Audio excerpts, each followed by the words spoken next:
Assalamualaikum warahmatullahi wabarakatuh. Perkenalkan, nama saya informasi dan Amanda dari Informatika S1 Pemilih 2010 30 1112. Di sini saya akan mempresentasikan suatu materi dari mata kuliah PPA, PPKN tentang replikasi database master. Oke, saya selama proses saya tampilkan di sini replikasi database master definisi ini. Oh ya, sebelum itu saya akan memberitahu apa itu sih replikasi database. Replikasi database dari pengertiannya yaitu adalah suatu proses dalam manajemen database yang bertujuan untuk membuat salinan atau duplikat yang nantinya dapat digunakan sebagai mirroring. Lalu tentu saja metode replikasi database itu, metode replikasi database ada dua, yaitu di ada dua, master slave dan master master, di mana pembahasan inti kali ini akan pada metode replikasi database master slave. Oke, langsung saja ke topik ini. Definisi ilmiah database master slave yaitu sebuah arsitektur database yang dibagi menjadi database master dan database slave atau database induk dan database cadangan, di mana database slave berfungsi sebagai cadangan untuk database master. Database master digunakan sebagai operasi tulis atau operasi modifikasi operasi yang dapat dijalankan semuanya. Dan sedangkan database slave hanya dapat operasi baca atau operasi uh, akses saja. Hanya dapat mengakses, tidak dapat mengutip seperti database master.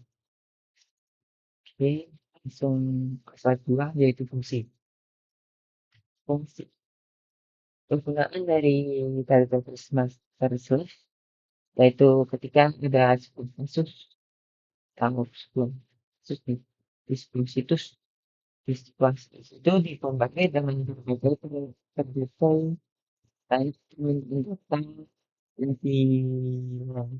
apapun yang bisa jadi menyebabkan suatu data situs web tersebut dan menjadi dan situs web tersebut menjadi terganggu dan uh, memperlambat aktivitas dari server web tersebut. Di mana dari studi kasus tersebut database master akan berpindah dan membuat terus tersebut menjadi lanjut untuk semua aktivitas web. Maka dari masalah tersebut dikonklusikan untuk memperluas aplikasinya dengan menambah database slave, dengan membuat database slave, dengan membuat database slave, di mana ada dua sumber data, database master sebagai induk suatu database dan database slave sebagai cadangan dari suatu database, di mana fungsi dari kedua itu berbeda, di mana database slave berfungsi sebagai operasi modifikasi atau baca tulis dan database slave hanya dapat mengaksesnya saja atau database baca. Jadi di situ gunakan dari masing-masing database slave dan database master. Untuk database untuk mekanismenya seperti pada gambar yang tertera di sini, yang saya perbesar, ada dua nih, database master dan database slave. Di mana sini database master seperti ya tadi bisa menjalankan operasi baca tulis atau operasi modifikasi, di mana database master di sini dapat memodifikasi segala database yang ada, dan database slave di sini hanya diberikan akses untuk menjalankan atau mengaksesnya saja, yaitu pembacanya saja. Kenapa sih dibagi menjadi dua begini?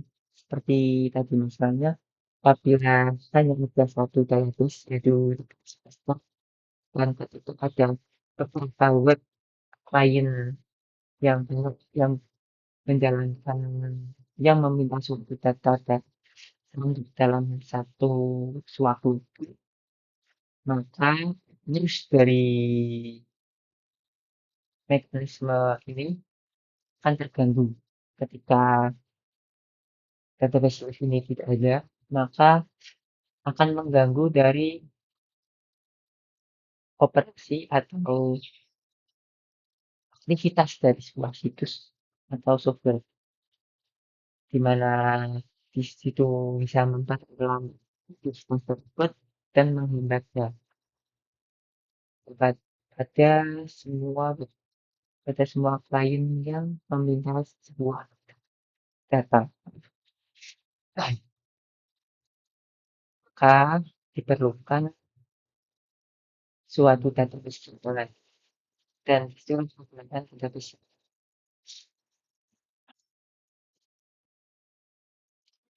itu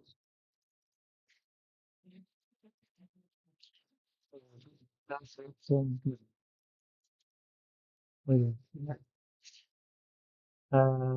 database master dan database graph ini isi dalam database itu tetap sama. Yang membedakan cuma operasi dari database tersebut. Isinya masih tetap sama, database-nya masih tetap sama. eh, database database slave itu kopian dari database master. Tapi kopian itu hanya sebatas tabelnya saja, tidak semerta-merta operasinya juga ikut seperti database master gitu. Kelebihan dari metode replikasi database slave master. Kelebihannya ada di sini yang saya cari, yaitu menghasilkan cadangan,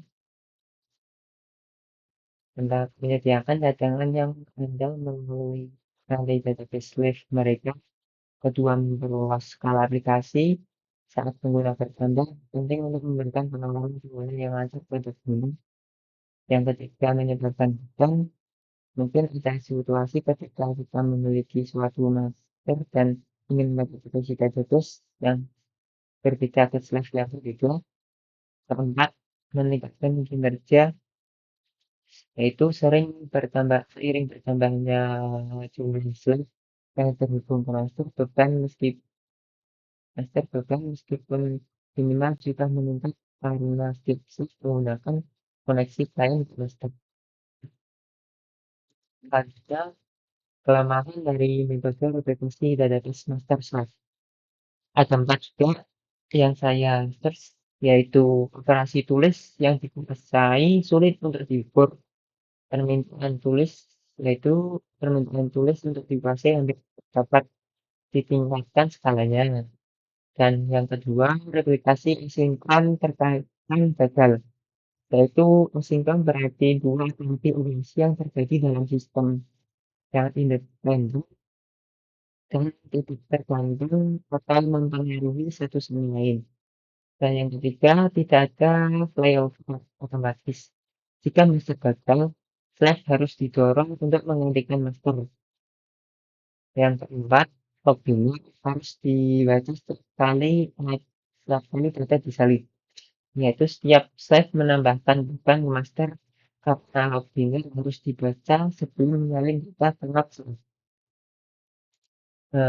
Itu saja rangkuman dari materi metode replikasi database master slash mata kuliah PPKL.